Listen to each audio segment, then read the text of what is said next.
Denia has been out for a couple of days now, and I think she's been out for long enough for me to have fully formed my opinions on her. So in this video, I'm going to be talking about her performance in Tower, then her performance in Whimpering Wastes, then her value within Matrix, and then I'm going to go past each of the points I made in my pros and cons video to see if I was right about her or not. Starting, of course, with her performance in Tower. And I think absolutely no one is going to be surprised when I say this, but Denia is good in Tower of Adversity. You know, absolute shocker, I could have never predicted this. However, I do think there is some things to discuss. Those two main things being the damage increase she provides to Luke Harrison, and then followed by the Imeth Toon Rupture versus Fusion Burst debate. Starting with Luke Harrison because I think that is going to be the most value Denia can provide to your account. Because Denia is Luke Harrison's signature Toon Strain support. He kinda had Lene before this, but Lene has a bunch of things in her kit that don't really synergize with Luke that well. The main ones, of course, being that Lene does not provide enough Toon Break boost to fully max Luke's inherent skill, and then the second one obviously being her outro skill not exactly being very synergistic with Luke's kit.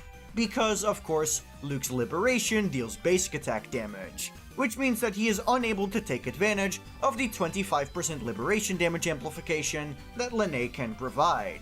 Denia, however, has a way faster rotation, can instantly put 50% off-toon damage on enemies, has a way better outro skill, giving 40% generalist damage deepen whenever you inflict Toon Strain, and then obviously also gives more Toon Break boost.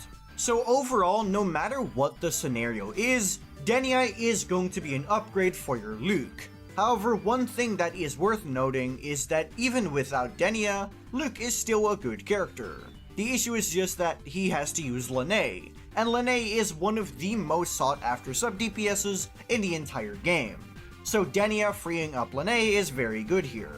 But it's not like Luke is stuck with either of the two, because Thundah is still here to save his life. So ultimately, while Denia is definitely and unequivocally the best in slot for a Luke team, she's not required, and I think that's a good thing.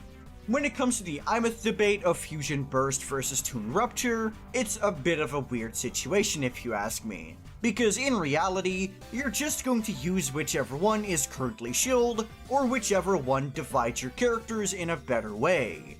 For example, if you have Hiyuki on your account, you're gonna use Fusion Burst Imeth, and then you can use Lene and Mornia with your Hiyuki. But if you have a Luke on your account, you would want your Denia to go to Luke, and then Imeth goes to Toon Rupture mode. So realistically, whichever team you play with your Imeth depends on which characters you have available on your account and the current show and endgame, at least when it comes to Tower of Adversity. However, when we put both teams in a vacuum, it does feel like Toon Rupture pulls ahead, but I don't think it's by an insane amount to the point where you should always be playing Toon Rupture. Like I said, it's going to be situation dependent. However, when it comes to Whimpering Wastes, this is absolutely not the case, as Fusion Burst does consistently outperform Imeth's Toon Rupture team.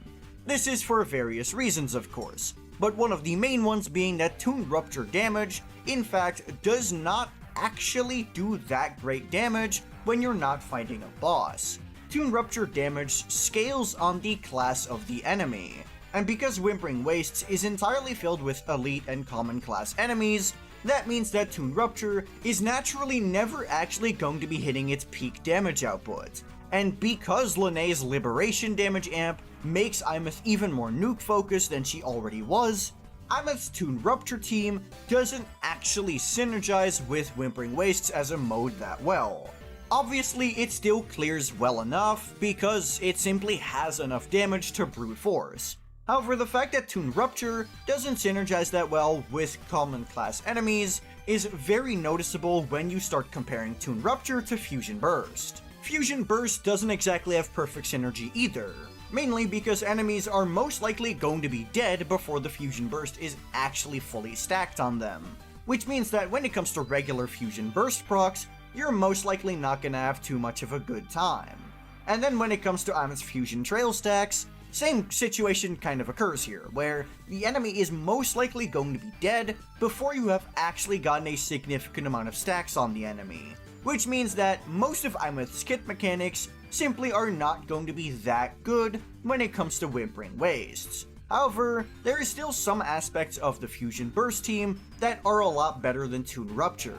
Mainly the fact that Fusion Burst damage is not dependent on the enemy class, but also the fact that Imeth's Fusion Burst team, whether you're playing the Lupa variant or the Chisa variant, is always going to have 3 characters on the team that do a significant amount of damage. Chisa has good personal damage, Denia has good personal damage, Lupa has good personal damage, and obviously Imeth also has good personal damage. And having consistent damage throughout your entire rotation is one of the most important parts of a Whimpering Waste team.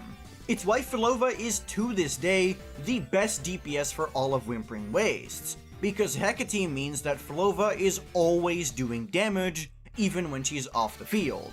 And it's not just small bits of damage either, it's actually a significant amount. So when it comes to Fusion Burst versus Toon Rupture, when we're in Whimpering Wastes, Fusion Burst will generally outperform. But again, I don't think it's too big of a deal. When it comes to Luke in Whimpering Wastes, Denia definitely does do a lot to make Luke a lot more comfortable within the game mode, but I don't think she quite does enough. She does have consistent off-field grouping, which definitely can help him. And the instant 50% off-tune damage is also a very good effect in theory. However, Luke still is what he is. He is still going to be primarily a nuke-focused character who moves around way too much for the enemies to actually be able to keep up with him. If he drags a ton of enemies with him when he uses his second Forte skill, and then he kills them, Denia can't have the enemies magically spawn in midair right next to Luke. That's not a thing she's capable of. So a bunch of Luke's issues simply were not fixable with Denia. I found myself scoring very similarly compared to last cycle with Luke when I was using Denia. So Denia was unable to save Luke's performance within Whimpering Wastes, rather instead allowing him to keep up with the insane HP inflation that we got last Whimpering Wastes reset. And that brings me to Denia's value in Matrix, which is going to be an incredibly similar story to Tower, however just more extreme. Because there's only bosses here, the increase in performance that a Toon Rupture team will bring you is definitely more noticeable than it was in Tower of Adversity. In Tower you still have the occasional elite, but within DPM this is not the case. So when it comes to pure raw points, Toon Rupture Imeth is always going to score better than Fusion Burst Imeth. But again, the team you want to use with Imeth is incredibly dependent on what your account looks like.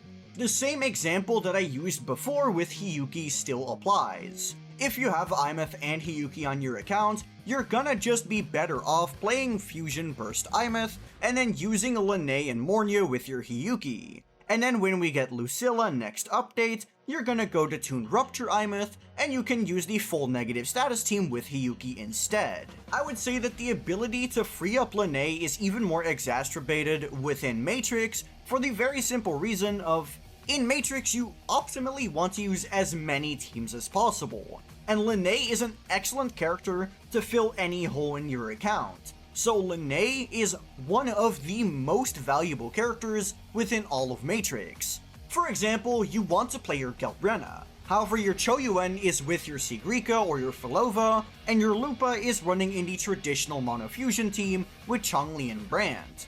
If you have a Lene free, you're still gonna be able to use your Gelbrena with Lene while not breaking up any of those other teams. Lene is simply an incredibly valuable character, and the ability to free up that character to use her with any team that would need her more is something that I find very valuable. Now for each of the points I made in my pros and cons video. I said she was going to be amazing for Imeth and Chisa, which is definitely very true. The Fusion Burst Imeth team is very strong, and if you want to use your Chisa, or if you want to play Imeth but you don't have Lene, getting Denia is going to be a good choice.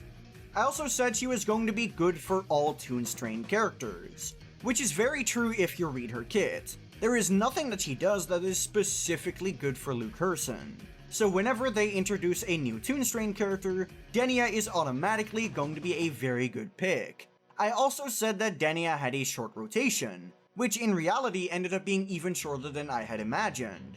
I believe that after her second ultimate basic attack, you would dash cancel and do 2 more basic attacks. However, I did not know that you could jump cancel at the time, because she also has aerial attacks that are the exact same as her basic attacks within her ultimate. So yeah, her rotation is even faster than I imagined. She also frees up Lene very well, as I discussed plenty throughout this video. Then for the cons, I did mention that she wasn't going to be very versatile, which is unfortunately still true. I did try her in some sort of mono fusion setup, utilizing the Flaming Claw print set and trying to use the 30% fusion damage bonus that she gives. But it's not exactly a very good team, and Lupa is yet again proving that she is the backbone of the entire fusion element. So yeah, she's not very versatile. It's either Imeth, Luke, or Suffer. And then I also said that she really wants premium teammates, and this is definitely true. The Fusion Burst Imeth team does really want Chisa or Lupa to fill out the final slot. So ultimately, Fusion Burst Imeth is one of the more expensive teams in the game, because there's really not a single slot you can compromise on. A lot of teams that don't use a generalist character are still able to slot in Shorekeeper and Farina and be fine. But with Fusion Burst Imeth, you can really notice that this is not going to be the play in the long term. So if you want to play that team, definitely do pick up a Lupa or a Chisa. And then when it comes to the Luke team, it's not as dire. However, I still think Mornia is more valuable than Denia for a Luke, because ultimately, a Mornia and Sanhua team for Luke is going to work better than a Denia and Shorekeeper team for him. So either the team Denia wants to be played in really wants full premium to be good, or she is the least valuable member of the team. So ultimately, she is a premium pull, and not exactly a good quote-unquote staple for your account. But that's just my opinion. Let me know what you think of her down in the comments below. And while you're down there, be sure to like the video and subscribe to the channel. If you have any questions, be sure to join my Discord server, which is linked in the description down below. But that'll be all from me. Peace.